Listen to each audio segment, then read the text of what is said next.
potato.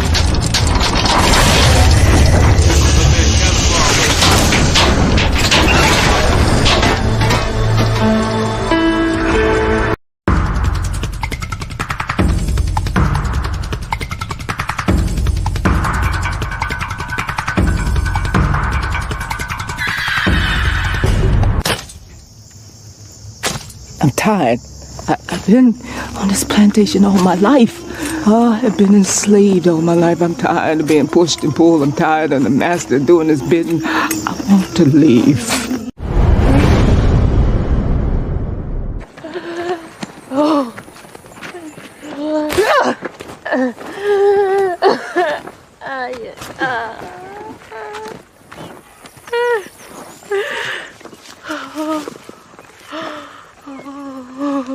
You done this to yourself, Pat.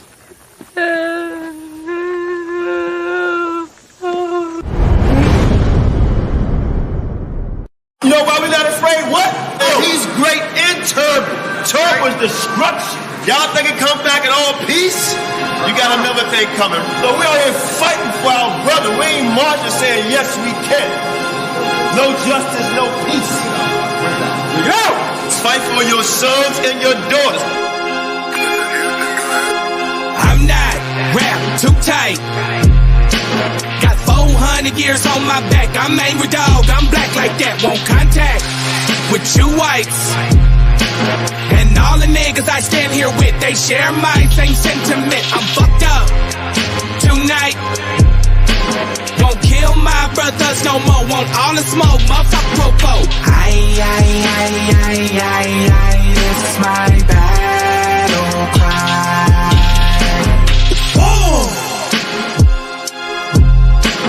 Isaiah 14:21, that ancient version of that gun that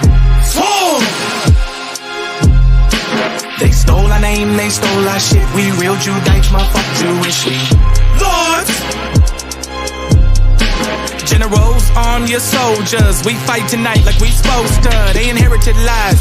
I'm referring to all whites. I'm referring to riches, white privilege given through genocide. And they gotta pay for that. God say Jacob gon' take it back. I cry aloud, I spare not. This good bread, my sharecrop. This lily grew through concrete. We march to our own drum beat. We the chosen. No inclination to kick it with y'all. Raise Babylon to the ground, then watch it fall. Obadiah said you'll be wiped up for theft. These are just words, worry about what come next. It's for Negroes, Latinos, we better than all, not equal. My natives no red dot that feather. Me primo be smooth like that leather. Until it's time to bring the war dogs out, put the headdress on. War paint and I'm not wrapped too tight. Got 400 years on my back. I'm angry dog, I'm black like that. Won't contact with you whites.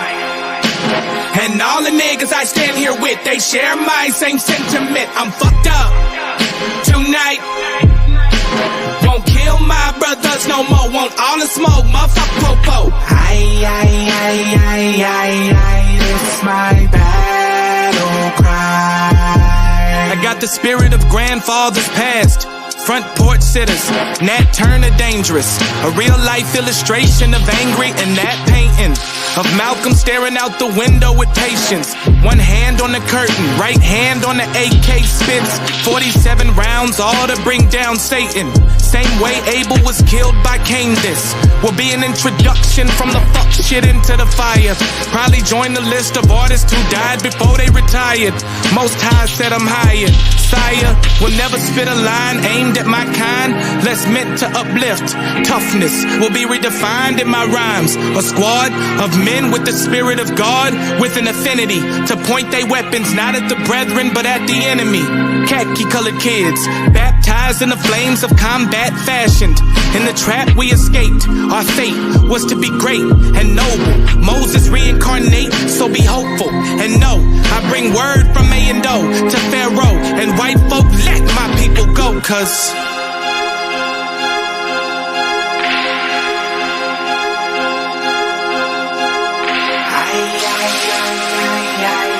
it's my battle cry.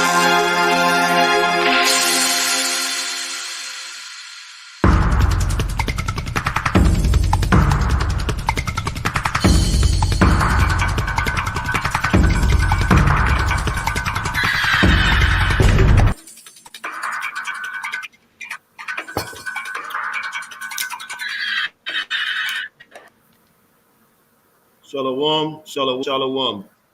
That song is powerful for our movement, but also the title, Battle Cry. And unfortunately, that this brother that I'm about to introduce to everyone has a battle cry that he's actually been battling something, quite frankly, his whole life. And and I would say, listen to his testimony before we came on live. He's actually winning the battle. Before I introduce him, let me say this. We are not here at FOPE agreeing or disagreeing. We're allowing this brother to come on here and tell his story, his truth. And it's very important that we understand is that something that's going on in the Black community, not just the Black community, people everywhere. But more so in the Black community, is very important to us. And this, for me, this interview, it's an honor to have the brother on, but it's not an interview that I don't think anyone is looking forward to, because it's speaking on something that happened to this young man and others. And we're going to find out today or tonight, because he's not even in this country.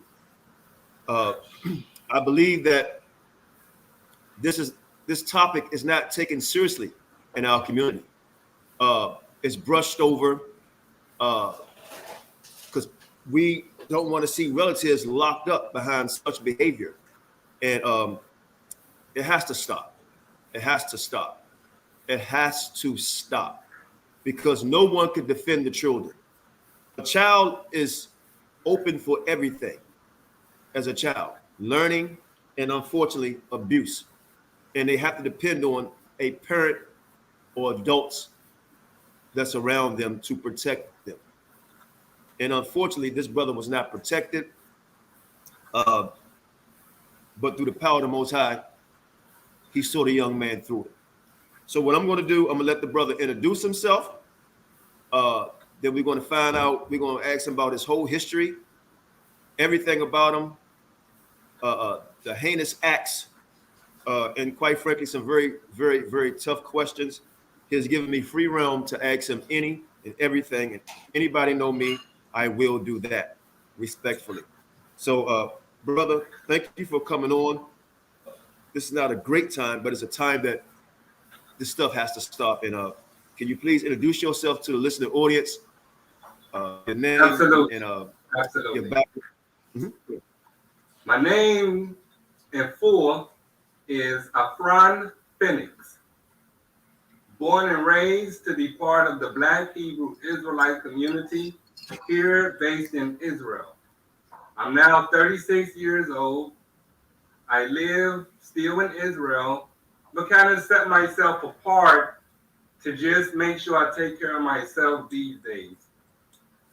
As the brother was saying, yes, I went through a lot of things in life, a lot of trials and tribulations, but like many of us throughout the world, Blacks, white, Puerto Rican, you name it, we all go through and we all suffer when it comes down to child molestation, rape, pedophilia, and the world itself has like a bottle cap on this particular strain of acts of humankind to basically anybody who know how to dodge the system.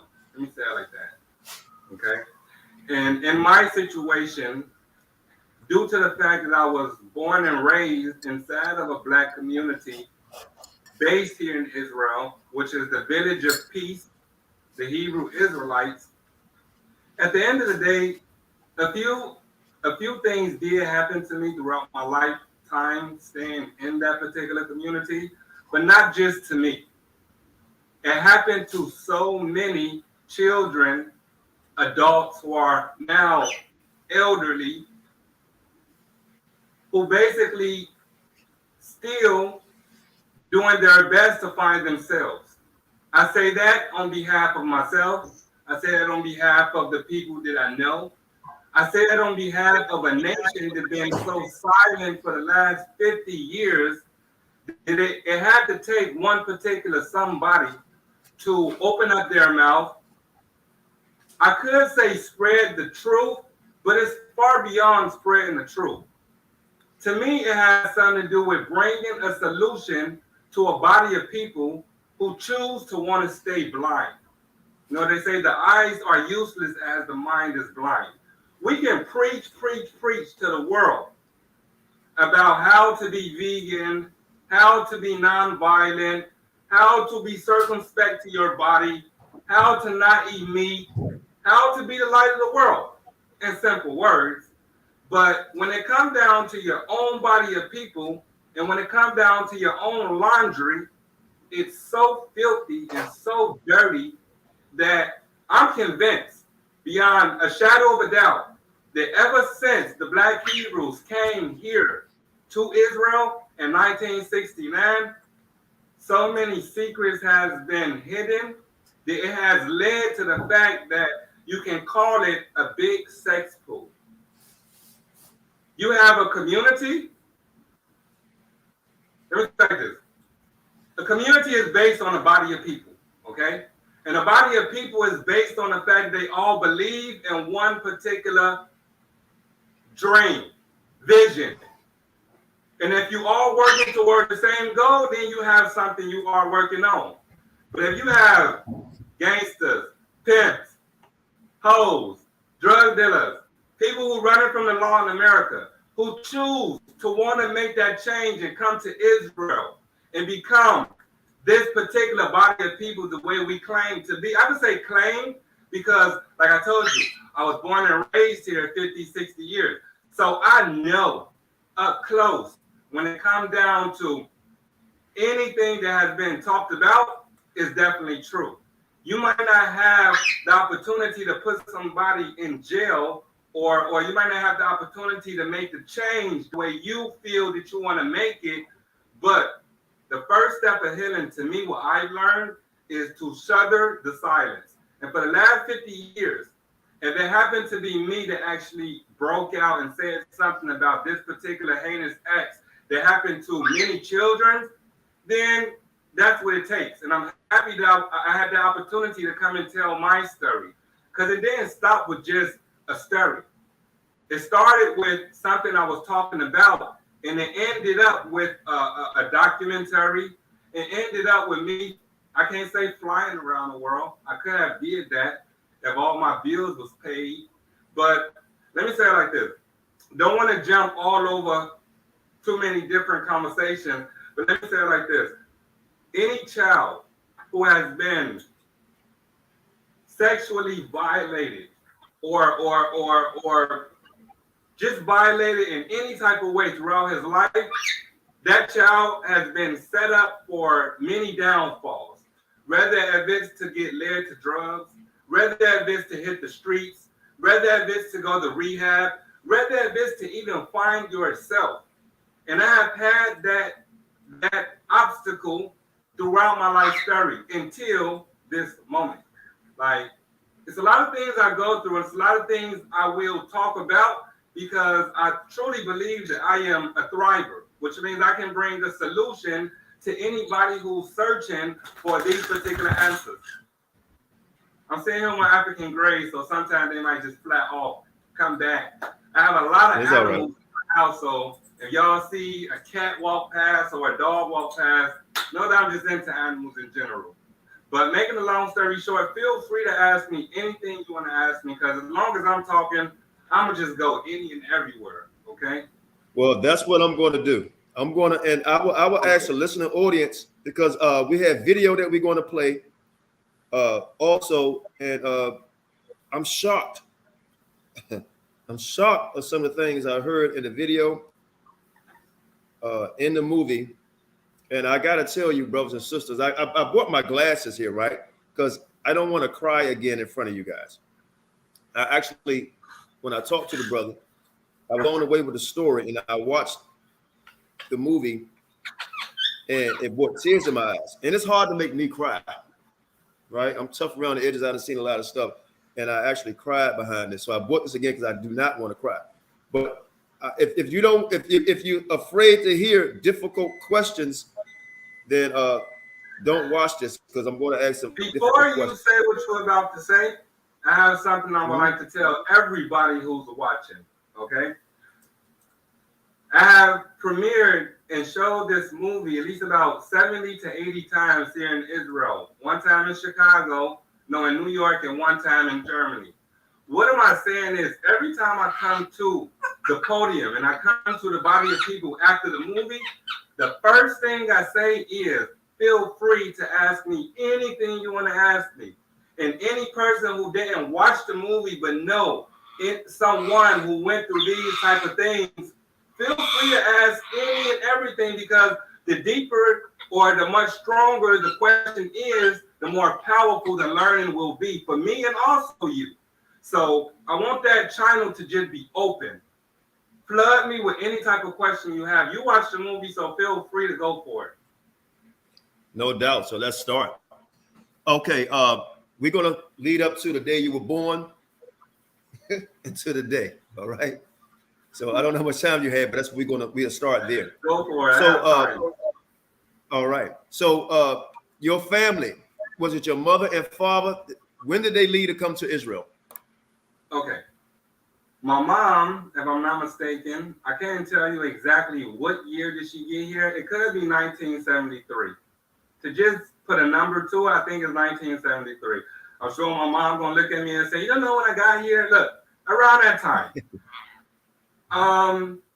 This is how it all goes.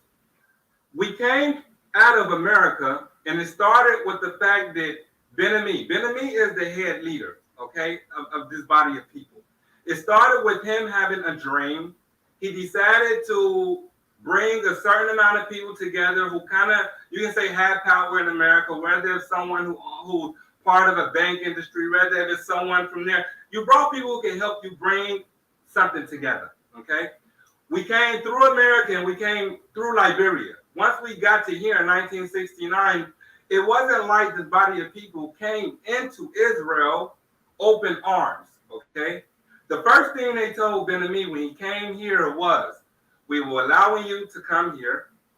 You guys are nice. You look like you're a nice body of people, but don't bring too many people, okay?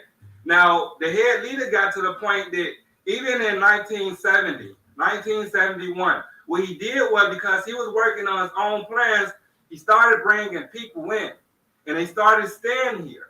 After a certain amount of time, the state of Israel just left it alone, not knowing where he was going to, okay? Now, the first foundation that we actually came to was not the village of peace that we live in now. It was inside of a rundown project ghetto, you can call it, that basically was kind of raised into, okay? You're dealing with black people who don't have citizenship. You're dealing with black people who don't have paperwork. And many of us aren't even going to school. So these children are going to school inside of home base, okay? And you're getting all your teachings and your learnings from the same body of people who just made transition from Liberia and also America, okay? I'm just giving you the down road of how do we actually get here to even allow a group of parents to get to the point that I'm going to leave my child here, I'm going to go to America, I'm going to bring more people in. Now, that right there in itself is a powerful chess move. You put in children inside of a situation that they don't have their parents. You taking the father out of the home and you sending him to different places in America based off your dream and what you believe in. And then you have the mom who basically stays here. Now you had at least open to men could start with her. She could sleep around. He could sleep around. And Ben-Ami knew this type of shit. It been going on far beyond we even got to the village of peace. This been going on way before, okay? What am I saying is, my father, I was born 1985, but I was born into a sex pool. What does that mean? My father, before I was even born, my perpetrator has perpetrated a few children throughout the nation, okay? Remind you, my father was the head priest of this particular nation. They wanted to stone this particular person, which is my perpetrator. Ben-Ami, which is the head leader, actually said, don't do it. Let God deal with him. Now, how did this even perpetrator even get to Israel? you have, remember I was telling you have pimp, hoes, drug dealers, and everybody under the sun who believe they want to leave, escape America. But remember, we wasn't doing that good in America during that time, okay? So we was looking for a place that we can call home. We called it Israel, and we came here. But at the end of the day, a lot of shit broke down when we got here, okay? My father, you can say, wasn't around ever since I was about 2 or 3. He was always out the country. He was always on shows. He was always leaving home. But it wasn't just my father. It was a lot of fathers, okay? You have a sex pool for the gangster, pimps, and hoes. I wonder, have you ever watched the show called Sound? You ever watched that? No. Sound is a show that the nation used to show out to the world. It had to be in 94, 96, during that time, okay? And the whole concept of the show was showing how do we leave America, and we came to Israel, to the Holy Land. And you had the pimps, you had the hoes, you had the drugs, you had it's a very crazy show. I wish you could ever see it. Point being served is that show was actuality. The nation was looking just like that as a whole, okay? And that allowed me to be born and raised inside of a sex pool, okay? And with that being said, my mom got married twice. My dad got kicked out the nation. He got kicked out the nation because he knew 100% of Ben-Ami, the head leader, having sex and doing some things with some other children, or let's just say it like that. He wanted to put him on blast. Ben-Ami found out about him and kicked him out the nation. Now, when you kick somebody out the nation as a head leader inside of this particular community, here in Israel, we have to find out what are your ties, what are your connections with the state of Israel to even allow you to be called a leader like this, okay? Which means you could send anybody out to America, you can have them 8-ball. They're not even coming back in, which means throughout my life, this led me to believe that my dad left. This led me to believe that my dad never wanted us as children, which was a lie. He knew some dirty shit about a nation that been hiding shit for the longest. He got kicked out for wanting to bring the truth out. And then just a few years later, the same perpetrator managed to get to the same son. And Nasi Gassiel was the person that brought this perpetrator here. How many perpetrators we have like this? Explain to me that for the last 50 years, you have a body of people and children who've been going through this hell, and nobody is willing to speak about it. And then when I choose to fight, let me slow it down for a second. I was born 19. Hold on. Right. So don't forget your chain of thought. I want you to roll, because your story, you could tell so that I can ask a question. But I do want to ask a few questions, and I want you to let me know you want me to play the video clips. But let me start here. Okay, 73, 74, 75 when you arrived. You was born in 84, 85, correct? I was born in 85. 85. Okay, now, so memory for a child, I guess, like real memory, 5, 6, 4, whatever. Now, you was in school, your perpetrator. Let's start this out, and then we'll get to the perpetrator a little later. I want to start with the perpetrator. Was the perpetrator convicted? The perpetrator was convicted. He's now sitting in jail, and he's about to be free less than about, let's say, 4 years, 3 years at the most. He went in jail in 2009. He got 18 years. Good behavior, he should be out in 16, 17. So, yes, he should be out anytime soon. Okay, so now we do know that obviously there must have been enough evidence to lock the I'm not going to say perpetrator, predator. All right, predator. Because he was convicted. He was convicted, right? A predator. He was convicted, right, for heinous acts against the child. So before we play some of these videos, I'm gonna ask some tough questions, and I have a lot of them. Can you tell us when did this started, and were you alone? Were you around other children? Was other adults around? What age did this started, and how? It's a loaded question. Okay, so Okay, how it's did it not a start? Was loaded it like a straight question. rape, Wait or one was second. you was It's not a coerced? loaded question. I get the question. Let me take my bird to the other room because if you decided to just start wanting to make noise, I'm gonna give you the answer right now. Give me 1 second. No doubt. So, brothers and sisters, the brother taking the birds to the room. That's great. So there was a conviction, and this man was sentenced to jail. Okay. According to yes, your sir. answer, when did it start? Let's say it like this. Because my perpetrator was grooming me, it started from a very, very young age. Let's say that I told you I didn't tell you, but there's a 4-year difference between me and my sister. Okay. My sister had to leave home when she had to be like about 8, 9. She left the community and went to go and live with my dad. I had to be between 6, 5.5, something like that, which means because it was only 2 siblings and my mom was always working, I decided and I asked my mom, could I start staying at his house? He had a lot of children. And I kind of felt like home. He was like the next door neighbor, okay? And it started basically from just grooming.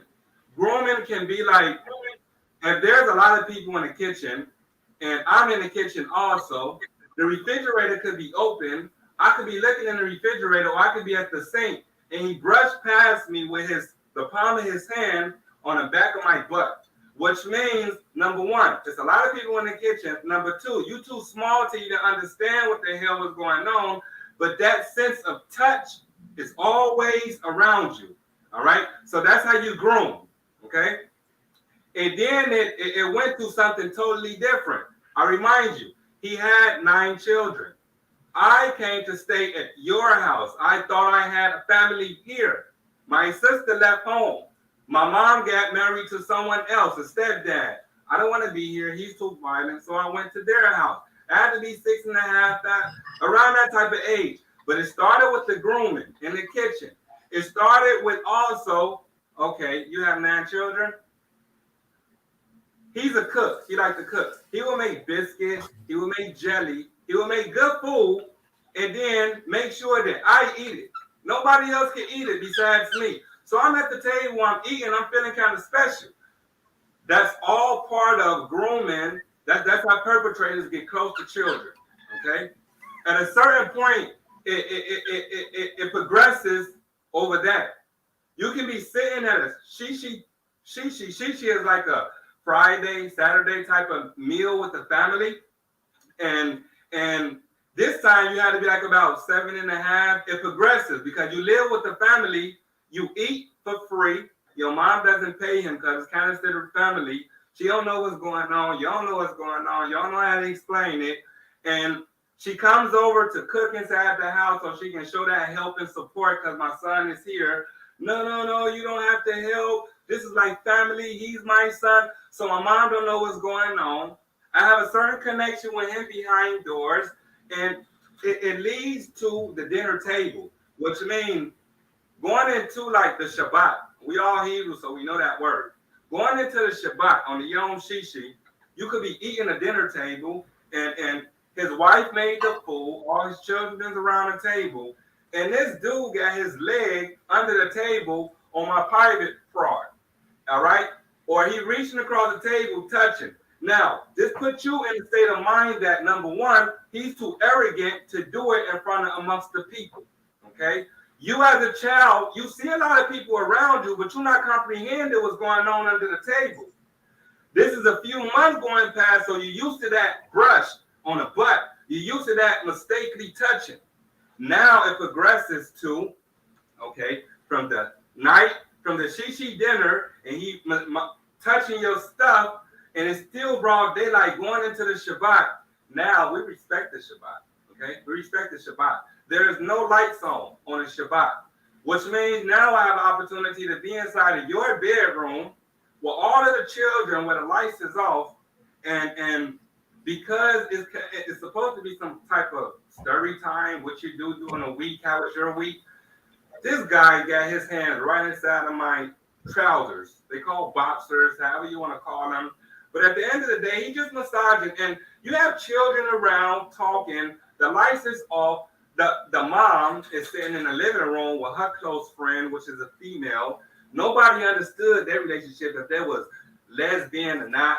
He kind of didn't like her. At the end of the day, it was a long story to just, I have so many scenarios that kind of progresses from the day he started from the back touch all the way to the day that he was massaging me on a shishi night, all the way to the time that he came inside the room and I'm supposed to be asleep.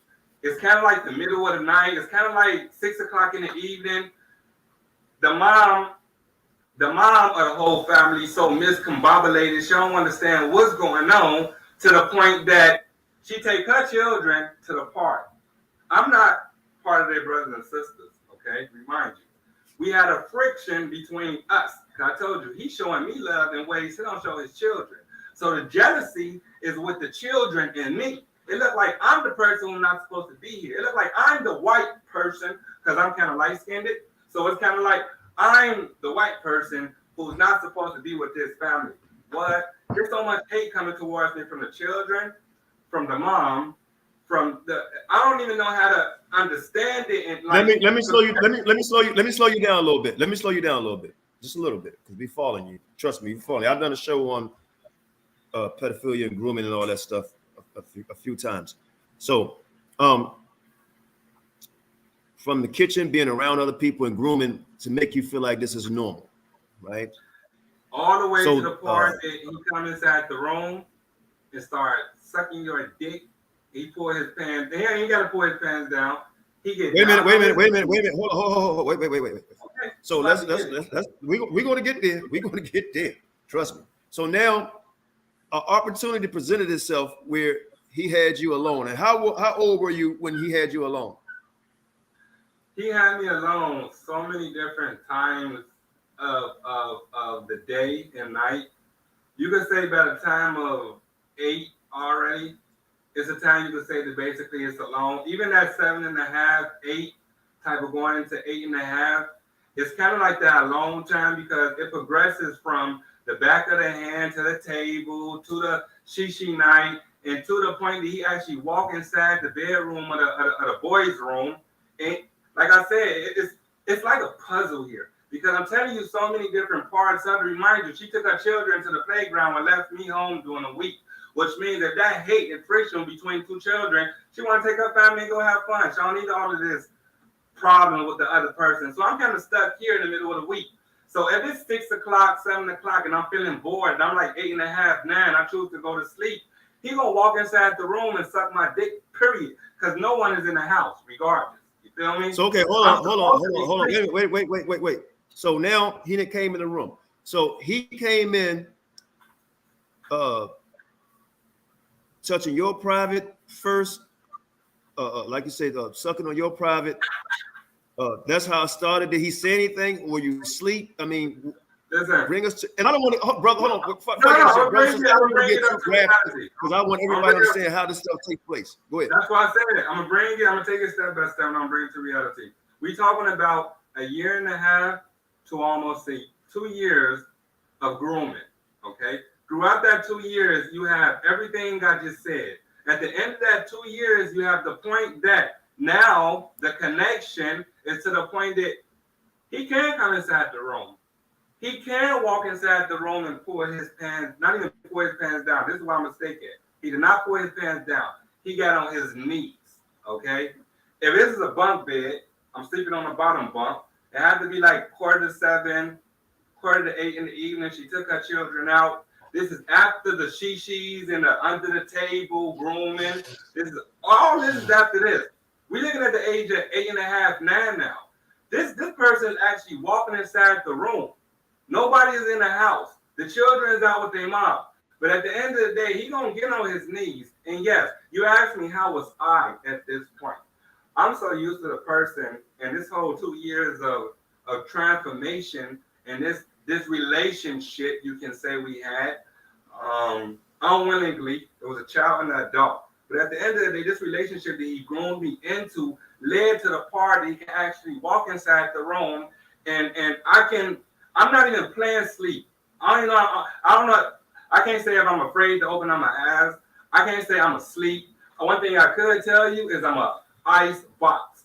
My whole body is like ice, okay? And everything that's going on, I'm wide awake when my eyes is closed. And everything that happens, and this is one of the first times I confronted him also, okay?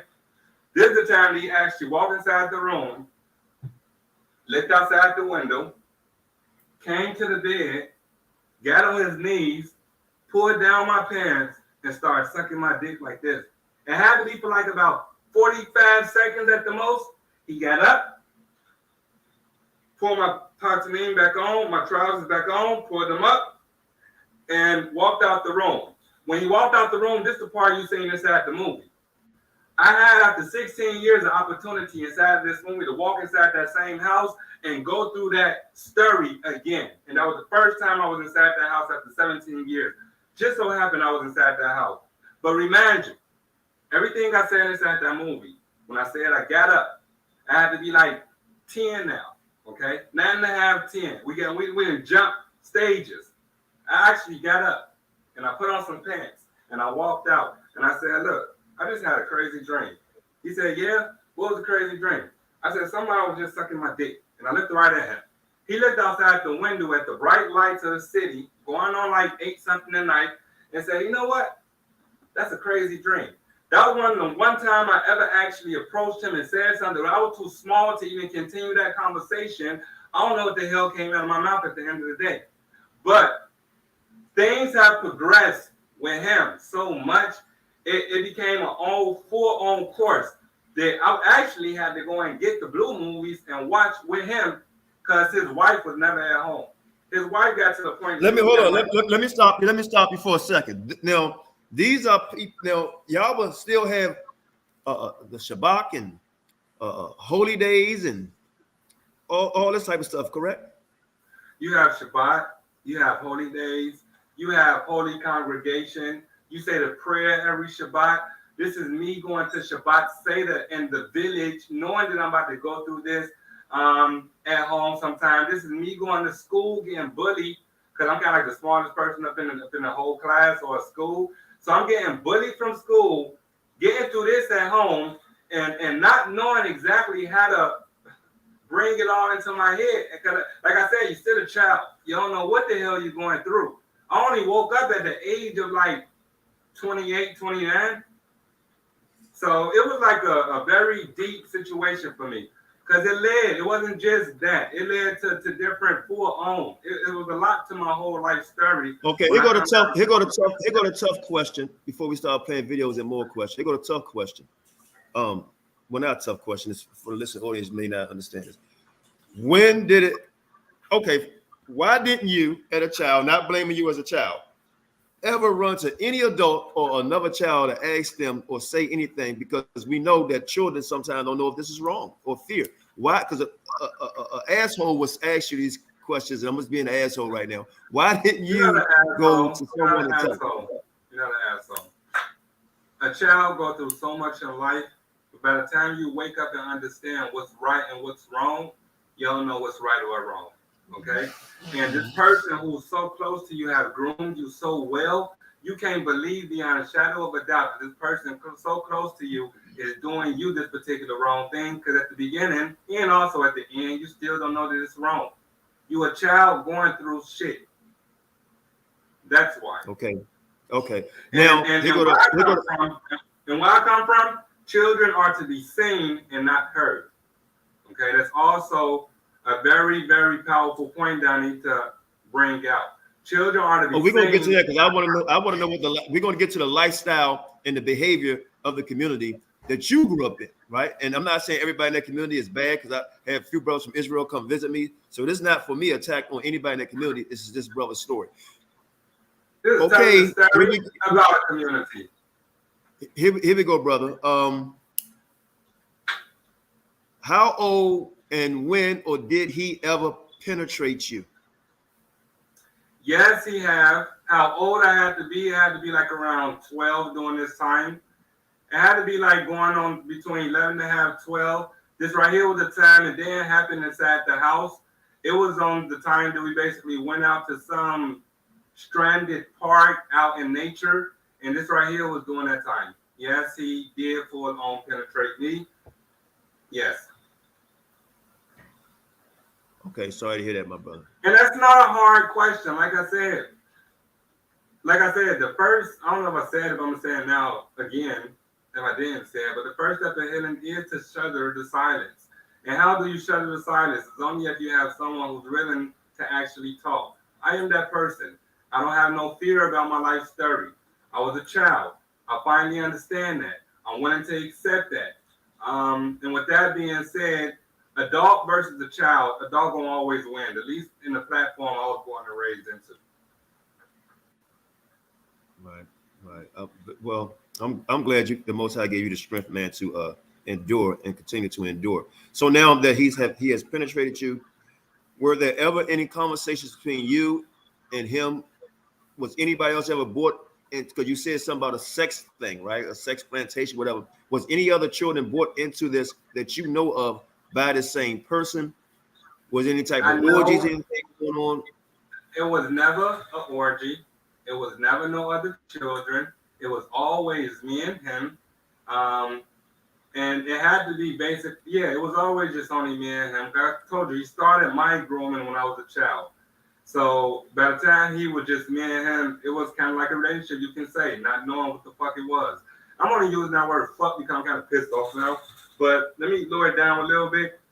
He did do it to someone else. That person is still here. And I approached him so we can do a class action on the same person. And he didn't have that willing power to actually fight the battle. So I won the battle by myself and put him in jail. Point blank. That's great, brother. Okay. Before we play some of these video clips, how old was he when he first started grooming you? Or actually 12 when he started penetrating you, if you can remember. Shut on, bro. I'm sorry, we loud. I could say that I wouldn't know his age. I wouldn't even give it an age because you as a child looking at a tall black person, you can never really figure out his age. But me, retrospect, like my mom say, looking back on it, I like that word. At the end of the day, I would say he had to be like between 42, 44. Jesus. Between that time.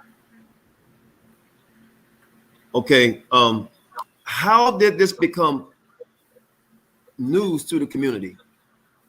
It became news to the community after I paid attention to my behavior. I was in the Army and I never wanted to actually come home, which means I spent 7 to 8 months inside of an Army base. And I only want to come home every once in a blue moon. And when I come home, I'm coming home and walking right back out to the city, going to one of my friends' house for the weekend. That set me up to understand I don't like hugs. I don't really want my mom to touch me. I don't have that really connection with my mom at the end of the day. And I always want to be away from home. I left home at the age of 19, 20 when I probably went into the Army. And I was one of the first ones that went into the Army. But it took me a long time to wake up. Because like I told you, with me, it had to start with night sweats. It had to start with crazy nightmares. And I was never going to sleep. Never going to sleep. And I used to always watch this series called CSI Miami, CSI New York, whatever it is. And I had a girlfriend. My girlfriend was learning psychology during the time. We was together like about a good 3 years. And for some reason, it's like, it was one time we was watching the CSI something, and I was drinking a beer and I was smoking a joint. And like I told you, going through shit in life, it causes you to drink and smoke and get to the bottom spots of yourself or your life. At the end of the day, it's like when it clicked off, I was so upset. I guess I was just frozen like, why did they air like that? They didn't even catch these two killers. They didn't even catch them. They had the nerve to tell me, you think that's something? Wait till season, they kill somebody else and they still don't get caught. So I'm like, what? I turned off the television and I was just pissed off for like a second. I was pissed off and I didn't know what I was pissed off for. And I just turned around and said, I got a secret. I want to tell you something. She said, what? I said, it's something I never told nobody before. She said, what? I said, I was actually raped throughout my life. And she looked at me and she said, so why you got a smile on your face? I said, because I don't believe what the hell I'm saying. Like, wait 1 second. I got off the phone. I told her that, and then I went into like a black mode. I called my perpetrator for the first time. And remind you, I was in the Army. I came to his house a few times. But every time I came to his house, I was always frozen. I wanted to kill him. I had my 816 behind my back. I have a tattoo on my arm that says, think twice before it's too late. He was sitting inside the same chair that he used to play. Well, what did it say? What did the tattoo say, brother? What did the tattoo say again? My tattoo says, think twice before it's too late. I got that tattoo before when I was still in the Army. My sister, I came down to see my sister one weekend, and she sent me to his house to pick up something. And it had to be like about 21, something like this. I'm in the Army already. And I'm things not fully aware of what's going on. But when I walked inside his house with my soldier suit on and the gun behind me, it was like I'm frozen. All his children are a little older. They live in a different house. He's sitting inside the same chair. You know, you have some chairs that like you lift up and then it comes out. You can lift your legs up and it's kind of comfortable. He's sitting inside the same chair. And I just froze. And I walked out the house. And I never seen him again after that. And that's why I wrote think twice before it's too late. I knew I was going to kill him. So I said, you know what? Let me go about it a different way. And I took him to trap. Okay? So what I did was I was aware of what was happening. I called Tim to make sure that what I was going through wasn't just no hallucination.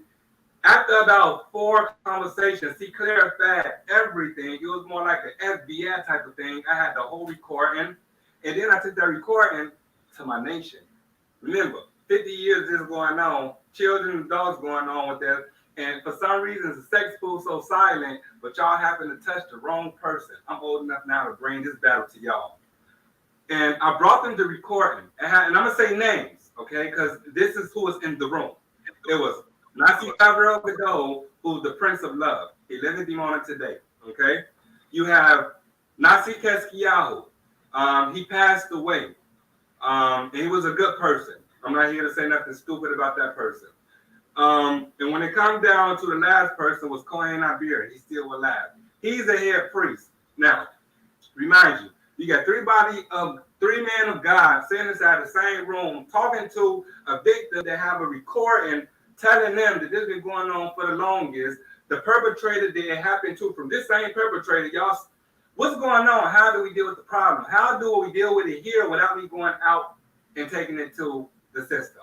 And the only thing they could tell me was, son, let God deal with it. You mean to tell me y'all are really sitting here telling me this bitty crap mess? Let God deal with it. 50 years God ain't dealt with this. And y'all been getting away with it for the longest. Okay, y'all talked to the wrong person. I went to the police station, gave them my recording, and from there things progressed, and the person got in jail. Now he's sitting in jail. I've said what I had to say. I've shown you that there's a different way of going to get your own stability back and also your life. You don't have to be afraid of this particular body of people who's telling you to shut up. Because at the end of the day, there's a body of people who want to portray himself as the village of peace. And no matter what you say, you're going to always be looked at like a big liar until you can be proven otherwise. I'm asked to prove my case. I ain't here to talk. Let me ask you two questions here. Okay. How has this, because we're gonna get into the recording and the secret recordings and all that, because I do have them, right? And y'all going to hear it today, all right, brothers? Y'all going to hear the recordings. How has this affected you as an adult? First of all, how did it affect you as a child, and then as an adult? As a child, I wouldn't say it affected me, because I wouldn't know how my childhood would be if I didn't go through that. Okay. One thing I could say is that's a very tricky question, because with all of what I was going through, you have to realize my dad left when I was 3. I was the smallest child in school. I didn't have no big brothers and sisters besides a big sister. And at the end of the day, the bulliness was always in school. Whatever I was going through at home with him, that was a different scenario. Mom always being at work, that's a different scenario. So my whole life, trial and tribulations is just one big package of, I wouldn't even call it pain. It was my life story. And I'm here to tell it, so I don't basically look back on how could it have been. I'm looking at how was it for real. And today, how do it affect my life? It affects my life in tremendous ways. Tremendous ways. What does that mean? I see here as 100% disability when it comes down to post-traumatic stress disorder. I do have a diagnosis of multiple personality. I'm aware of everything that's going on with me, so my alters and the way I behave, I kind of keep it kosher, and I found a way to I'm gonna put it like this. My dream in life was to be a serial killer. Okay, I said that to be a what? Cop. Yeah, to be a what? Killer. A serial killer. That was my dream in life. Okay, I said that to every how do you call them? Psychologist I had to see. I said it inside the investigation room because that was just part of me being me. That was all that hate, that by the way, hate that I had. I managed to transform that particular dream aspect, hate, into go speak about what the hell you're going through. Go help others in ways that many people probably won't. Your music don't rap about nothing besides thriving, moving forward, and you can become a victim. And you can become like a hero of your own story. So all of my channels have transformed to like more positive vibes. This movie is called The Curse of Phoenix. I sit here not as the Curse of Phoenix. I sit here as Phoenix. I don't sit here as a victim, and I'm not surviving nothing. I'm not a survivor. To survive me in my head, you actually still fight to survive some type of battleground. No, I'm dealing with, and I have a way that I use my words. I'm dealing with and I'm coping with the things I've been through in life and what I'm still going through in life. I got 2 baby girls across the street. My financial system is not working at all. I can say a lot of things, but I'm not here to talk about my downfalls. I'm only here to talk about my uplifting. It's 2022. I have another few movie errands in another few weeks. I'm sure my baby's going to be around in a minute. And I'm just not here to put any bad energy into that. Because in the last 48 hours, all due respect, my house looked nice, my house looked clean. But I have a big bowl sitting right here, a plant pot. I have a bottle of water right here. What does that mean? I could go to sleep right now on my couch. I can wake up at 1 o'clock in the morning. The way that it's called IBS, emotional bowel syndrome. It comes from post-traumatic stress disorder. At the end of the day, it's like, I don't know how to even put it. I can get up and throw up from 1 o'clock at night all the way to 4 o'clock in the evening the next day. Haven't ate nothing, but still throwing up. This bottle of water, I have to drink it just so I can throw up something, stick fingers in my mouth. And I'm so cold when I'm sitting on my couch, but this is what I'm going through. And what causes it? It causes the emotional stress. I'm paying child support to my baby mama. I don't see no money from my whatever I'm supposed to be getting. I'm back payments on everything. So I'm just like, I haven't seen a studio in a minute. I'm not doing so good. So like, let me just stay home. I have to ask my next door neighbor just to get a little oil just so I can cook something. I canceled out yesterday so I don't even deal with my children because I really don't have nothing here to feed them. And I won't tell none of this to my baby mama, but in my head, I'm like, it's definitely a better outcome to everything you're going through, okay? And with that being said, I'm not a victim. I'm not a survivor. I'm a thriver, which means I bring the solution to the whole, but now I'm bringing the solution to myself. Yes, everybody goes through hard times in life, but I look at this as a build-up, Throughout this whole Corona time, I managed to do a whole lot when everybody else managed to lose a whole lot. So I look at it like, learn to be happy for the small things to come. And I trust myself to know that many other things will come along the way. So I'm not really too dazzled about gonna be all right. We all go through ups and downs. Let me say something, brother, because I have plenty more questions, some hard ones that you say I could ask. Go for it. I'm here with you. Hey, Right. hey, Qanath. Let me make. I just want to make a comment. Yeah. Just one second. Go ahead. I want to make a comment because you was talking about who you are and this, that, third. To me, brother, you are light. Okay. Boy, I was gonna say the same thing. You are a light. You are a light to those who don't have it. And I don't want to put my screen on because, like I said, bro, you never watched my show. I'm one of the toughest, hardest Negroes people can meet. You are a light to the ones that don't have that light. And before this all said and done, I want you to come on this platform more than once. One time. Feel free to have me. Feel free to have me anytime you want. I'm a very open person. I don't necessarily have to speak about myself. I can talk about a lot of things in general. Let's get to some questions that many people. Hey, Qanath, there's one thing I want. Hey, Phoenix, this the neighborhood Hebrew. How you doing, bro? I'm all right. I'm doing perfect, superb. Hey man, don't forget to send me your email so I can see you that track. And sorry I didn't catch you the other day, but I want you to tell the story about how when y'all went to the Israeli police to tell them what was going on, how they kept sending y'all back to Dimona, talking about don't y'all have y'all own government? I really want people to understand what the battle was. And I also want you to tell them the story about what happened at that barn that used to be over there in Dimona where they used to take the kids at.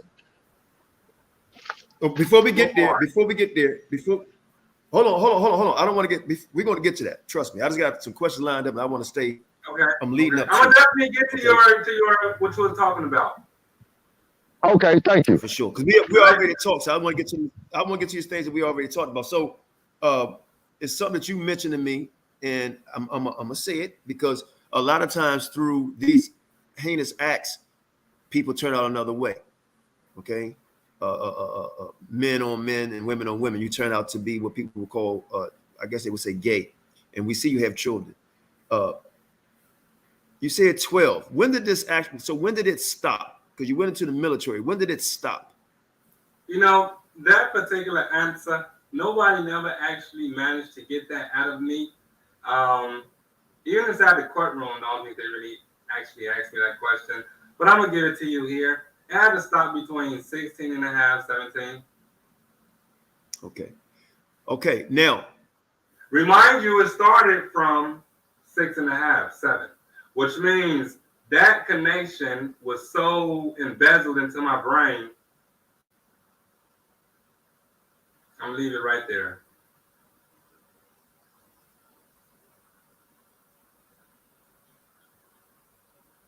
Hello? Hello?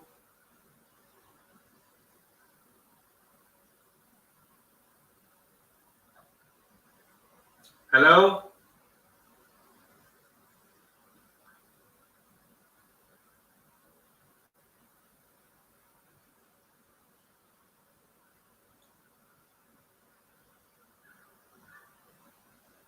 Hello?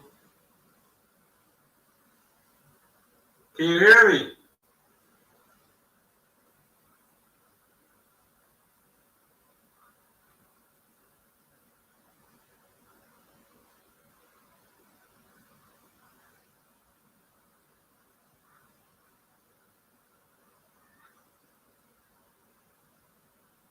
Hello?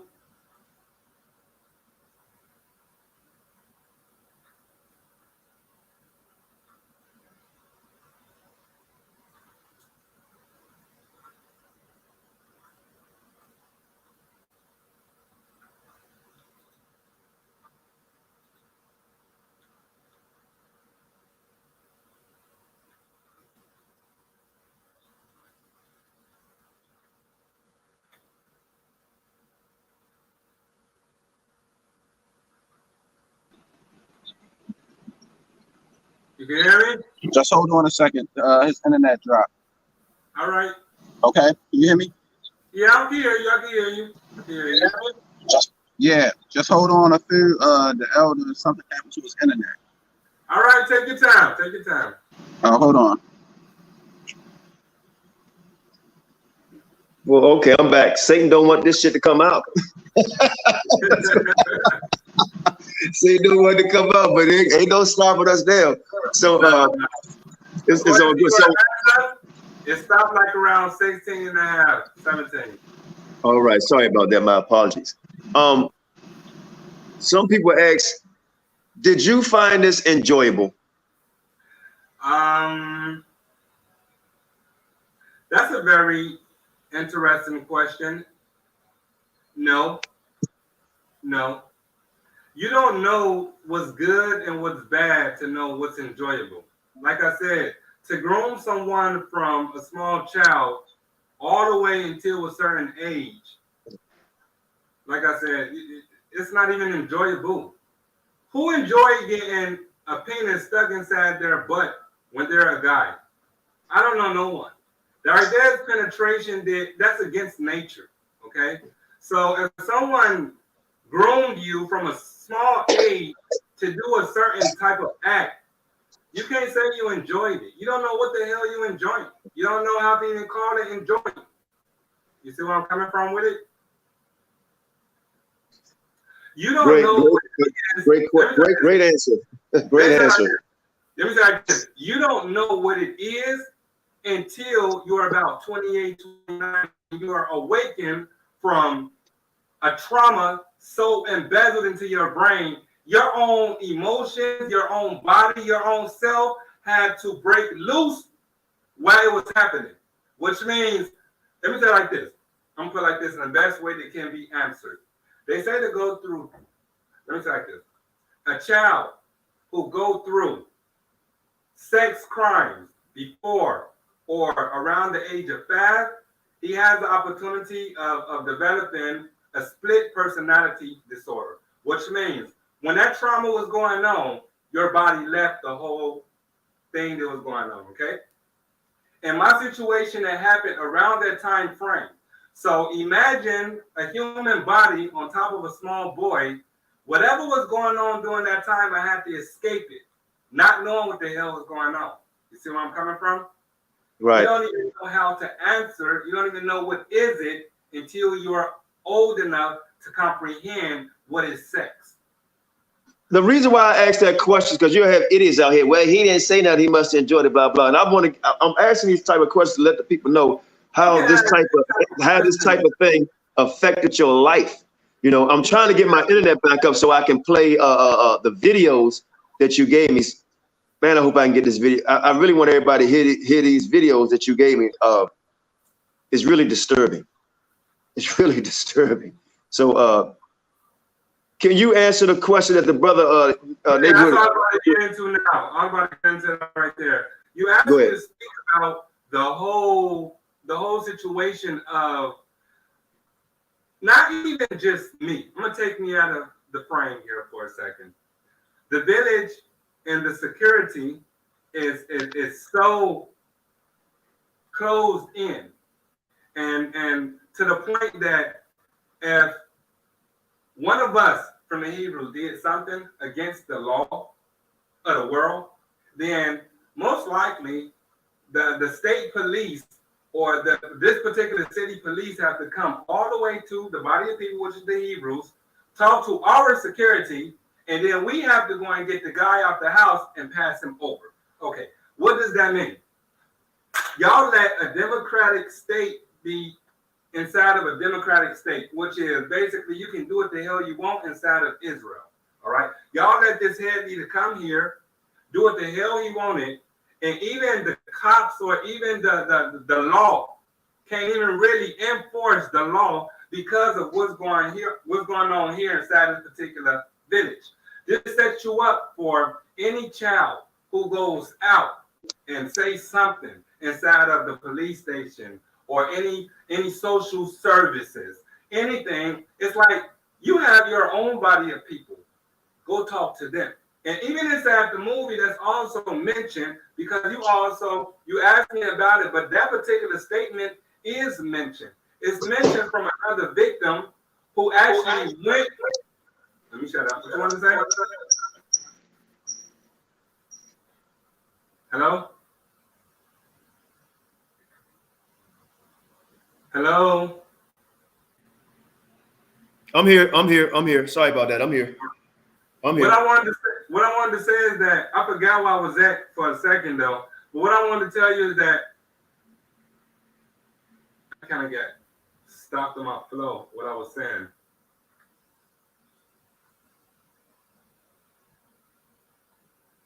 Hello?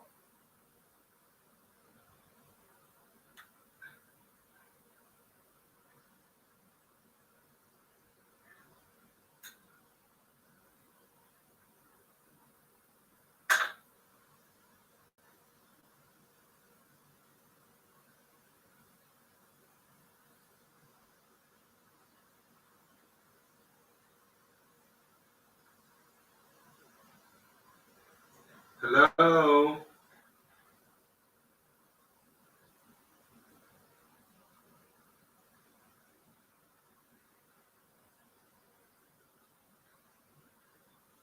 You can hear me?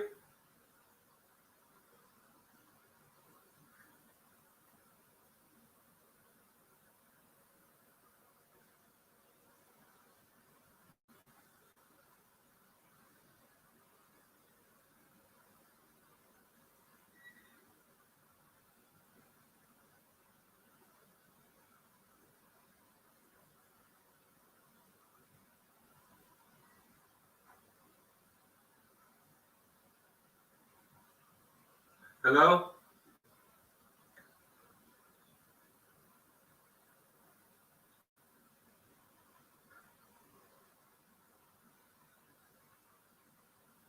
Shalom, go ahead and tell your story. We listening. The elder having issues with the internet. So we hear you. Just go ahead. I'm here. I just don't know where did I get lost at. Like, I forgot the last question. Wait, hold on. Okay. Yeah. I'm sorry, brother. I don't know what the hell is going on. I don't know what's going on. Your internet is low. You need to get you a new router. I'm gonna bring you down with you. I ain't about to sugarcoat nothing. Get you a new router. Get you a new something. New router, no doubt. Well, here's the thing. I haven't had this problem for a minute, so I was just live the other day, so I don't know why. I don't know what's going on. I want to play this video, but I can't even play it because I'm on my phone again. The videos that you sent me, is there any way you could play them? I was just, yeah, I could play them from my phone. Let me see something.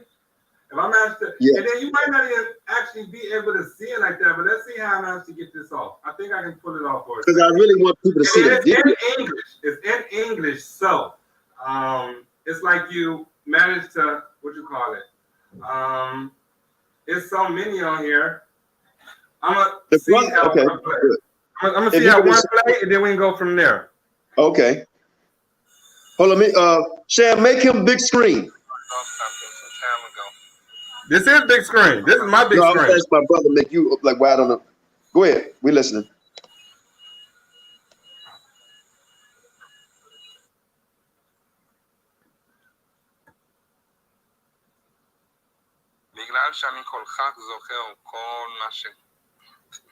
Wait 1 second. That was perfect when you had it too. That was it's perfect, but what I want to do is flip my phone around because I'm speaking in Hebrew, but I'm gonna translate everything I just said on this particular one. Okay? All right. Mm-hmm. This is the time I went to see my dad in the hospital inside the movie.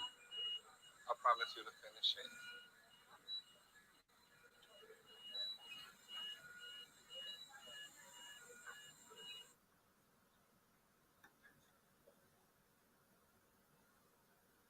בגלל שאני כל כך זוכר כל מה ש... אני זוכר הרבה דברים לא טובים שהיה לי עם דוד שלי. הוא סך הכל מנסה לשים בתוכך פחד שתשמור את הסוד של שניכם, וזה מה שקרה כל החיים פחות או יותר. הוא לא היה חייב לשכנע אותי, הוא לא אמר לי אם זה טוב או רע, הוא לא אמר לי לשמור שום דבר. זה היה אני, כאילו, הטראומה היה יותר מדי קשה, שהמוח שלי כבר מחק אותו מתישהו. אבל גם אם אני יודע אני עדיין ילד, אני עדיין חי את החיים שלי, ממשיך. רק בגיל 20 וזה כבר התחיל לעלות לי מבחינת סיוטים ודברים כאלה.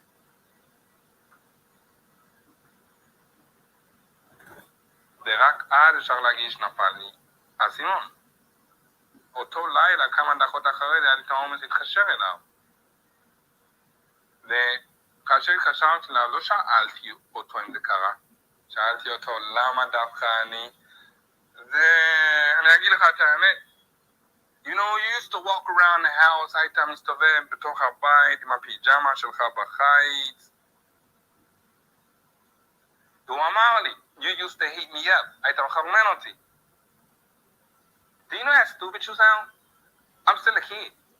You got heated up on a kid. יש לך מזל שאתה נכנס לכלא, כי אני בכלל רציתי להרוג אותו, אגיד לך את האמת. הייתי בתוך הבית שלו עם כל הילדים שלו. I'll push pause for a second. I want to explain everything you just saw. What happened was I went to the hospital. My dad is at the movie. I buried him a few days later. And what I told him in Hebrew was, you started a battle that I promise you to finish. Okay? And with that being said, I seen my dad. He passed off. And the next scene was, it was actually my birthday. And what I was talking about was the conversation we just had just now, which was, you didn't have to tell me if it was a secret or not a secret. You didn't tell me to hold the secret. You didn't tell me if it was good or bad. I was too much of a child to even understand what was going on. I had the audacity to ask you what was going on throughout my life, and you tell me, you know, once upon a time, I used to walk around the house in the summer, because he had this thing. And his thing was basically cleaning up the house, closing the shutters, putting rugs on the floor, turn on the television, everybody watching television to some vacation. But that's that grooming. That's how it started. Now, when they're not at home and the house is clean and the shutters is closed, that same grooming goes to other places and other things. So that's what I was talking about. Because I really asked him, what got you heated up on a small little kid? And he gave me the answer. The answer was, you know, you used to walk around the house with your boxers on. It used to kind of heat me up. That was one scenario I showed you. I'm going to flip on another one. Then it kind of goes into me and also two of my classmates from the same nation. And we talked about it in public. Where's that video? Matter of fact, I'm going to show you a different video. This video is a perpetrator literally admitting to two things. He admitting to, yes, he did it. And number two, he's admitting to the fact that the body of people who's from the nation knew about this shit for the longest, okay? It's all us at the movie. I'm mad I don't have the English translation, okay? It's all right. Hold up, let me turn my phone around for a second and push play again. Let's not get into details. Okay, but my point Whatever happened. Okay, the point of it is that I kissed her and I touched her inappropriately. I touched her on her breast. And so I could have denied, like so many other people, there's been a lot of situations in this kingdom. I'm gonna tell you what the difference between you and the Rockies. You know how to take responsibility. You don't. Right. Plain and simple. I did this, and it wasn't right. So there's this committee. I'm gonna tell you a lot of facts you probably don't know. When I came to the committee in 2009, the same committee was the person with the people who said, people within the nation, let us deal with it. It's 2009 now. So I'm gonna tell you like this, next time I had to go to rehab. I know, I'm clear. I don't have a bullet around my neck yet. Right, but you did, yeah. But right. I took my own life and the bullet got caught in the chamber. So I chose to put it around my neck. Okay. I can't be a person who overcome and then continue with life as myself. Right. No. I came here in 2009, y'all turned a blind eye? All right. Y'all ain't gonna make me go crazier. It's all right, though. I'm gonna call you. Too many people is looking, I'm looking at everybody else. I ain't trying to have that energy. But me and you. I front. Don't ask no questions about no old stuff. In Kolakabot Baolam, all right? No, we'll throw your ass out. You'll be in jail. Today. No. We're gonna take care of this right now. Let's do it then. Let's do it. I ain't there threatening nobody. I ain't threatening nobody. started yet. We got police is here. Nah, we don't have to go through all that. We got to look that. I front. I front. First of all, don't make the scene in this part. Listen to me. I front. Listen. Shh. What the hell? Whatever. Oh yeah? Yeah. You know me like that? Watch this, nigga. You come up in here like you talks to the motherfucking thing here. We get to got me. Now, let me explain this whole thing. Let me explain this thing right here. Please do. Very powerful thing. Huh? I said, please do. That was interesting. Let me explain the scene. It's about to get very interesting here. Remember, I told you I brought the tape to the nation, and I told you to deal with this problem before I go out to the people, right? Okay. They turned a blind eye. When I went to the cops and I gave them my recording, this kind of goes with what the brother was saying. They send you back to your nation as a y'all deal with your own mess. At the end of the day, y'all sending a victim from child molestation back to a nation who actually condoned this shit. Let's stop right there. Number two, y'all tell the same victim, who was me at this time, with the same recording to go home, put the recording on a tape, and bring it back to the police station. Who tells somebody like that when you investigating something? You funding it and you playing with recordings. I'm not supposed to be doing that. The cop supposed to be doing that. That's stage two. Stage three is the cop inside the video is a child molesting person who molested his own daughter, his own son. I say that with facts. I can't say it now because he didn't say it inside the movie, but right there was an undercover cop, so to speak, who was penetrated inside of the police in Dimona. He was from the nation, and that was kind of like the inside guy who basically gave information. He was like the leadway. He was like the spokesperson, okay? And that person himself was a perpetrator. So inside of the movie, you have a perpetrator knocking the camera out of the person who's filming because you see from a distance that I have another perpetrator admitting to some other shit and also admitting to the fact that this whole body of people knew about this for the longest. So with that being said, he had to knock the camera down before too much information came out. But that was a cop right there. His name is Matsayo Ford, still alive, still living Dimona. That's what I said. At the end of the day, this particular village of peace is infested with perpetrators, child molesters, violent people, but like I said, I'm only here just to tell my story. At the end of the day, the people who's listening to it is a story. The people who live through it is a story for them to tell. When do you stop and turn it into a better platform for the whole? It's only when you actually start talking. And many people don't talk at all. It's called brain rush. How do you call it? Brainwash. When you brainwash someone and you have them so inside of a momentum, that's how it goes around here. Let me ask you this question here, brother. Did anybody try to stop you from bringing this out? So many people did their best to stop. So many people call my phone on threats to the point that I'm like, what? Y'all happen to be talking to the wrong person.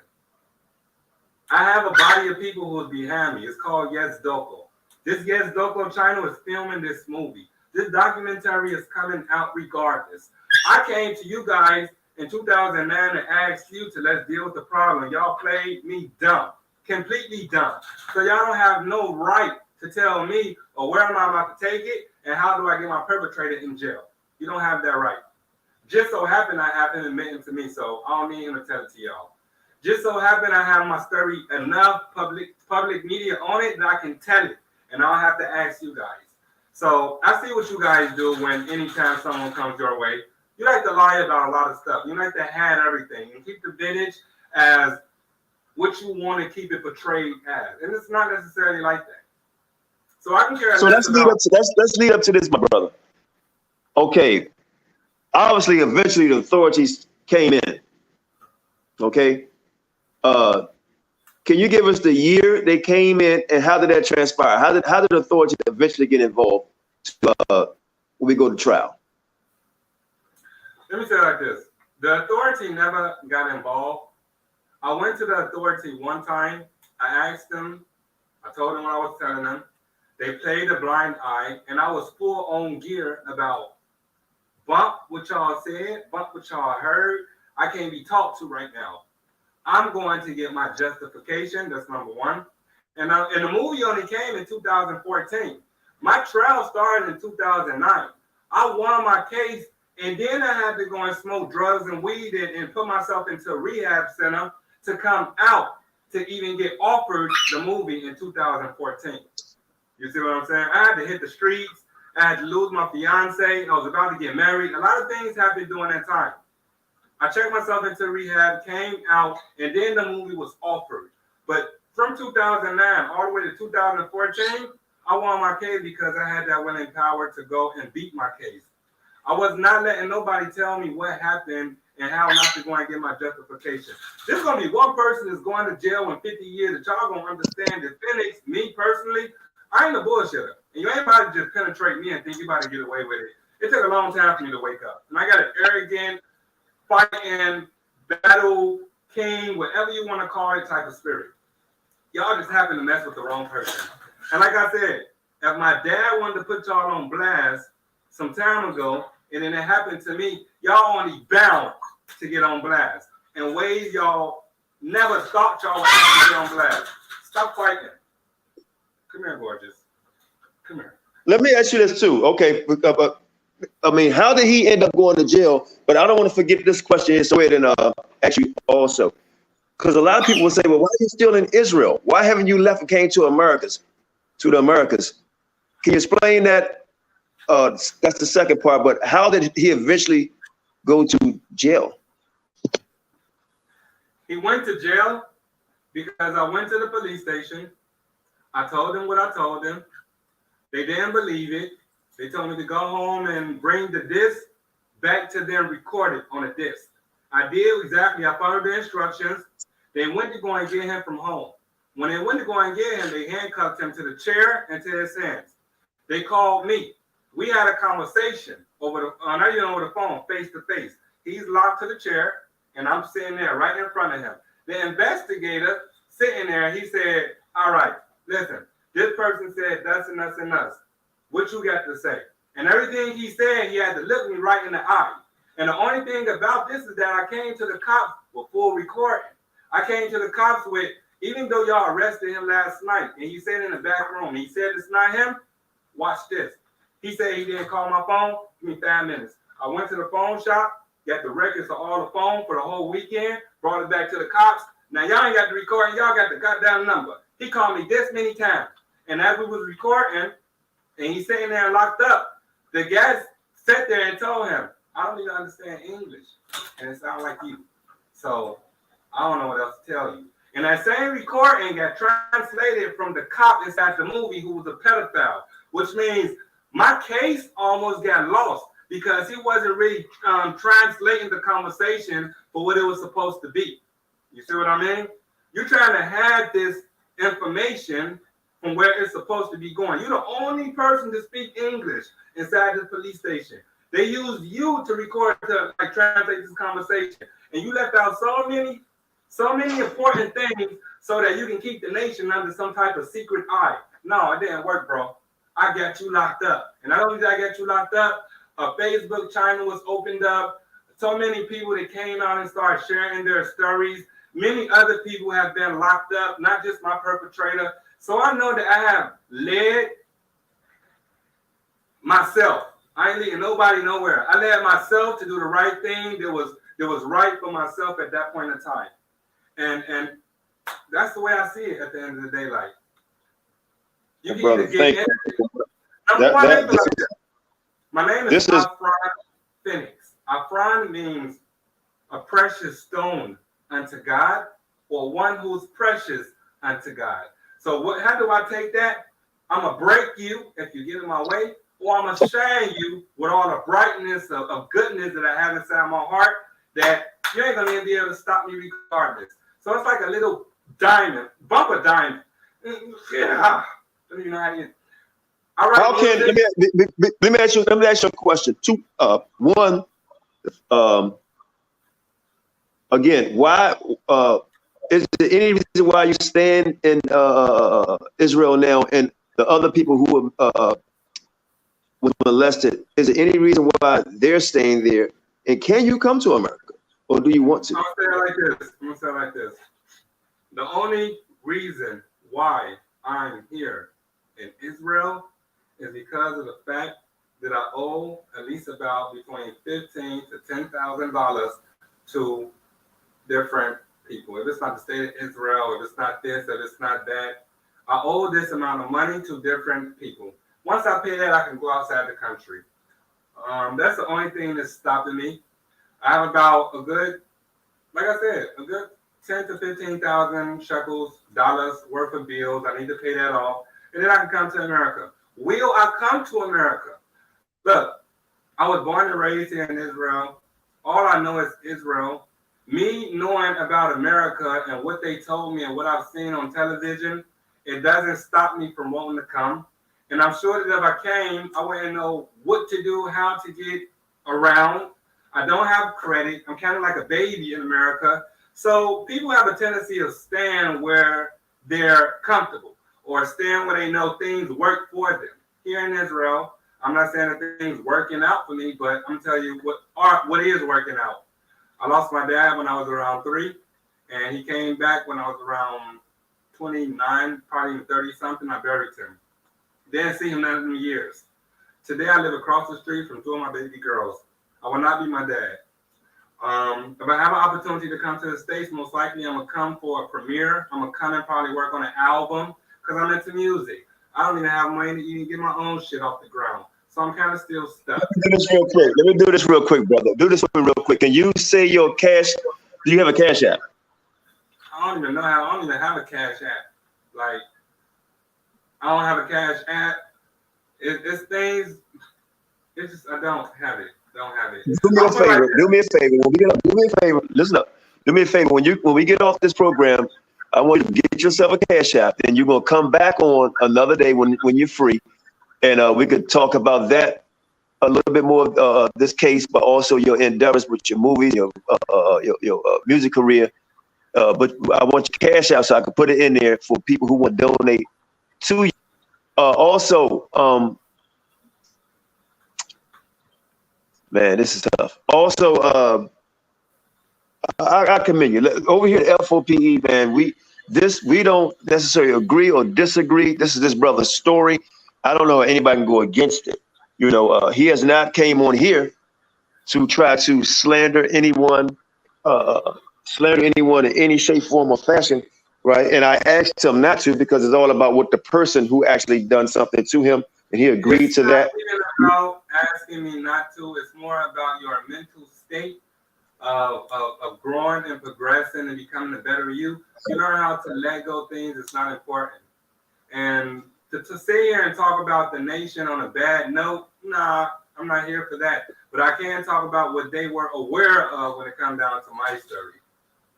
Oh, one more thing. Did anybody, because y'all say nation, but anybody in that compound defend you in court or came to just to be a supporter with you, to stand by you, to hold your hand? Anyone? Not only that, they paid for the perpetrator to have better lawyers so that they don't even get slandered. You say like that. Oh, okay. Wow. It was a closed courtroom. The only person who was able to walk in there was probably my mom. And I don't even think she actually even walked in. I don't even think she can even come in. So it was a closed courtroom. It was a closed court case. It was his lawyer. So the nation paid for his attorneys. Yeah, I was through backstrain. I found that out also because look, he went to jail in 2009. He had the nerve to fight for an appeal in 2014 before I left rehab. It costs between $150,000 to actually pay for an appeal for a lawyer. Who paid for it? Through the back channels, I found out that the nation paid for it in general. Wow. Okay. Because you're dealing with a Fran Phoenix who knew how to make sure all the ground was covered, but it was thrown out the park. And still to today, he owed me like about, let's say, 100,000 shekels in dollars. That has to be like about between $40,000 to $50,000. I haven't seen. I'm probably saying like at the most $300 from it. Ain't it's so raggedy. I'm like, bump that. But your money is not gonna make me rich, and your finances is not gonna make me reach the next mark. It's 2022. I sit in my house as chilled as possible. The best way I can invest into myself is I get 2 African grays. Hopefully, in another 3 years, I can have chicks and sell them off. I get 2 cats. So I like animals. I might be able to sell my animal chicks and puppies and babies in a minute and get myself out of debt. But that's what I'm fighting now. I'm fighting just knowing that I have a debt of about 9,000, 10,000 strong. Being in my baby's I got 3 final questions for you. 3 final questions for you. One, I'd like to, if possible, that you can bring back on the program other victims. That's one, if that's possible.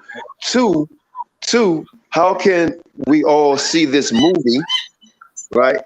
And 3, which would be the final question, what would you say to people or grown folks now that probably went through the same thing you went through? What would you say to encourage them? So if you can start with the latter one, you get other people to come on. 2, how can we see the movie? And 3, what would you say to people that went through your same experience? Okay, the movie. The way you can get the movie is most likely talking to my producer. Then I know that you are interested in ordering the movie to the States. Most likely she don't come to the States and premiere the movie with you. I might not be able to come because, like I told you, I still owe money to the state of Israel. So you will have the opportunity to watch the movie, her there, and might be able to actually have me on a live camera after the movie talking to the same platform of who's in the theater at that time. She did. Well, what I can do, I can try to get a venue in New York. If they'll produce if he comes to the States, I can try to get a venue in New York with other Israelite brothers and sisters. The movie was already in New York. It premiered in New York on a documentary. They had like some type of movie award winning something, and it was premiered then in New York. So, and also in Taiwan. So I know that it was out there, but the way that she come out, if someone approached her and said, we want to order the movie, she'd come out, she'd let me know I got to premiere in the States, and I just won't come. You might be able to talk to me through camera, and I can talk to everybody that's in the audience after that. That's on that when it comes down to getting the movie. Okay. Well, you and I can set that up offline then. I can set that up. Matter of fact, I can set it up. Let me set that up. All right. So the other 2 questions: is it possible if they have the courage like you, and if they don't want to offend? No. Okay, great. What would you say? Go ahead. I'm sorry. What I say to anybody who's watching, they want to know the final tip that I have to give. What would you tell someone? How would you tell someone to get through something that you're going through right now? What would be your words to them?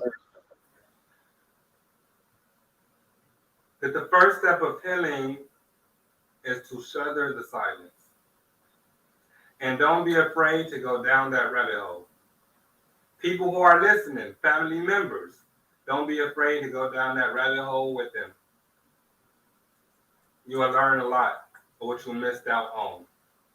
You will learn a lot on how you want to love and you want to appreciate and you want to protect that particular person more. Don't be afraid to know what you don't know. Go find out. Hallelujah. Hey, brother, thank you for coming on. We're going to talk a little later. I know it's late. What time is it in Israel right now? 8:30 at night. It's still okay, well, it's not that late. It's not that late. I had to take care of some things, but I'm going to call you later, if not later on tonight, tomorrow. We can talk about it. I'm just living life, taking it step by step. I'm sure I'm going to be in a better place in another few months. Everything will be all right. Well, our prayers go out to you. Our prayers go out to you. Your 2 beautiful children. I'm sure they're very beautiful. And I'm glad to. Oh, another question. And Sorry, I should have asked this before. Has it ever crossed your mind? Because always people say people that was that abused children was abused in their life. Have it ever crossed your mind? Because I know you say you wanted to just kill a lot of people. Has it ever crossed your mind that you might want to molest children? I'm gonna tell you about that particular question and also that answer. That saying is not true. Okay, that's like saying every Russian girl you know of is a whore because 95% of whorehouses is filled with Russian women. That's not necessarily true. One thing I could say about that particular statement is the more a victim is aware of what he went through and the more he's willing to talk and let out, most likely you don't even cross that platform because you're in the realm of being a spokesperson. You're in the realm of something totally different. You see where I'm coming from? And that type of behavior comes from victims who keep stories so embezzled into their own brain, they don't have the opportunity to even escape it. You see where I'm coming from? I got you, brother. Hey, look, thanks again for coming on, man. And Most High bless you. Everybody, I hope y'all enjoyed this. It's a sad situation, but through the power of the Most High strengthened this brother. To level that a lot of people. I enjoyed myself 100%. I hope I was able to inspire others to just go out and take back what was taken. Or you got it. It's up to you. Hey, Qanath. Oh, okay, you're back on. Shalom. Yes, sir. Shalom. Thank you. I want to say one. No problem. Let me say to you real quick. I want to thank you for bringing this brother on the platform, man. I really appreciate it. Man, no problem, man. I've been, I think back and forth with Phoenix over the last 2 years, and I just think he got a story that needs to be told. And because pedophilia is something very big in our community, and we gotta stop this, y'all. Like tomorrow, yesterday, we gotta stop this ASAP. But I want to say one other thing to the person who asked if he enjoyed it. And I know, Qanath, you already handled that, but that triggered me because now I'm starting to think that person is a pedophile and they trying to justify reasons that wherever they at, they touching kids. Exactly. Who thinks like that? What kind of mentality? Exactly. Boy, whoever you are, they need to watch you. Yep. Because you sick in the head. You let somebody do something to you and you come back and tell me if you enjoyed it. I hope you spend 2 years in prison with Bubba and you come back and let me know if you enjoy it, nigga. And that's all I wanted to say about that. You get yourself penetrated with a big black dude sticking something inside of your little booty hole, and you tell me after a few years if this enjoyment or not. Man, I'm just sorry, brother. I'm sorry. That's all right. Everybody has questions. I'm just here to answer any type of question. Crazy, not crazy. It's how. But what we'll do a part two because I do know other people who have went through this, so we can do a part two and have other people do a part two on this topic. It's a topic that needs to be talked about, quite frankly, all the time in our community. Because people need to recognize a groomer, recognize a pedophile, whether it's a male or a female, because women do it too. We need to recognize these people out there who will groom you. You be thinking you special because you're touching a woman. No, you gotta understand that woman is much older than you and you're still a child. No doubt. Hey, look, I'm gonna end it because I gotta make a run. I appreciate this. Most High will we can do something next week because I want to continue to talk about this. All right, so it's definitely nice catching up. I'm definitely here for whoever want to call in and ask any further questions, and everything is all right. It was a nice conversation. Thank you, brother, for actually inviting me on to this particular platform, and I hope I was able to help. It was an honor, brother. You stay strong, man. Most High, you're a light. You're a light, brother. Trust me, you're a light. And your church is beyond a lot of brothers, man. Shalom, Phoenix. Shalom, Qanath. Shalom, Weezy, and Shalom, the miracle. I mean, the oracle. Hey, you got your rich. You got your rich. You got your rich. I don't know. I'll check it in a minute. I'm driving right now, y'all, so I didn't check it, but I had to jump back in on the conversation. Like you. Hey, say that again? I'm so happy to have an oracle like you. Like, well, I got the biggest grin on my face. Like, it look like a half of a bun. A half of a piece of bread. We just gonna make sure. There's still a lot of people floating around in the community who was over there, who was doing some of those things and who was aware of it, and we gotta push them out, bro. Yes, we gotta get them out. We gotta get them out, man. So appreciate you taking your time when I called you to answer my call and talking to the brothers. And I will definitely send you that track here. So make sure you send me your email, and I got you the track. All right, then. All right, Most High bless you. All right, Sham, you can end it. Most High bless you. I'll talk to y'all later. All right, shalom. Shalom, shalom.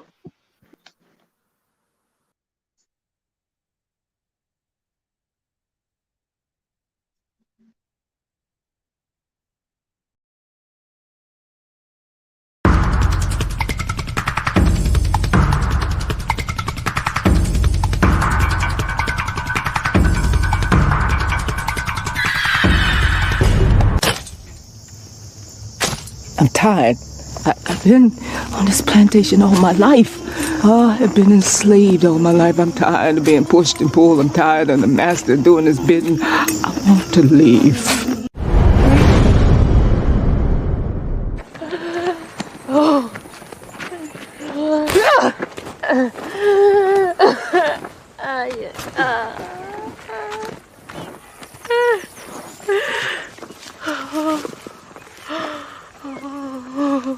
You're doing this to yourself, Pats. You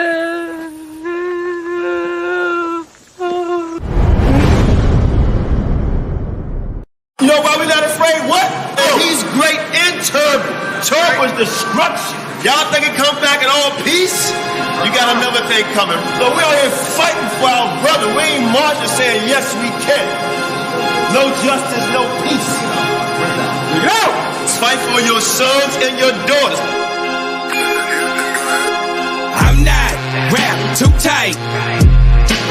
Got 400 years on my back. I'm angry dog. I'm black like that. Won't contact with you whites. And all the niggas I stand here with, they share my same sentiment. I'm fucked up tonight. Won't kill my brothers no more. Want all the smoke, motherfucker popo. This is my battle cry.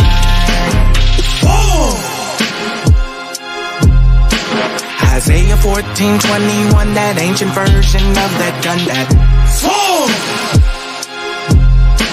they stole our name, they stole our shit. We real Judites, motherfucker Jewish. We lords,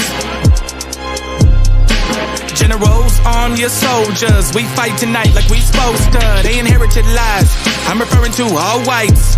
I'm referring to riches, white privilege, given through genocide. And they gotta pay for that. God say Jacob gon' take it back. I cry aloud, I spare not. This good bread, my sharecrop. This lily grew through concrete. We march to our own drum beat. We the chosen. No inclination to kick it with y'all. Raise Babylon to the ground, then watch it fall. Obadiah said you'll be wiped up for theft. These are just words, worry about what come next. It's for Negroes, Latinos, we better than all, not equal. My natives know red dot that feather. Me primo be smooth like that leather. Until it's time to bring the war dogs out, put the headdress on. War paint and I'm not wrapped too tight. Got 400 years on my back. I'm angry dog, I'm black like that. Won't contact with you whites. And all the niggas I stand here with, they share my same sentiment. I'm fucked up tonight. Won't kill my brothers no more. Want all the smoke, motherfucker popo. This is my battle cry. I got the spirit of grandfathers past. Front porch sitters, Nat Turner dangerous. A real life illustration of angry and that painting. of Malcolm staring out the window with patience. One hand on the curtain, right hand on the AK spits. 47 rounds, all to bring down Satan. Same way Abel was killed by Cain. This will be an introduction from the fuck shit into the fire. Probably join the list of artists who died before they retired. Most High said I'm hired. Sire will never spit a line aimed at my kind, less meant to uplift. Toughness will be redefined in my rhymes. A squad of men with the spirit of God, with an affinity to point their weapons not at the brethren but at the enemy. Khaki colored kids, baptized in the flames of combat, fashioned in the trap we escaped. Our fate was to be great and noble. Moses reincarnate, so be hopeful and know I bring word from A and O to Pharaoh and white folk. Let my people go, cause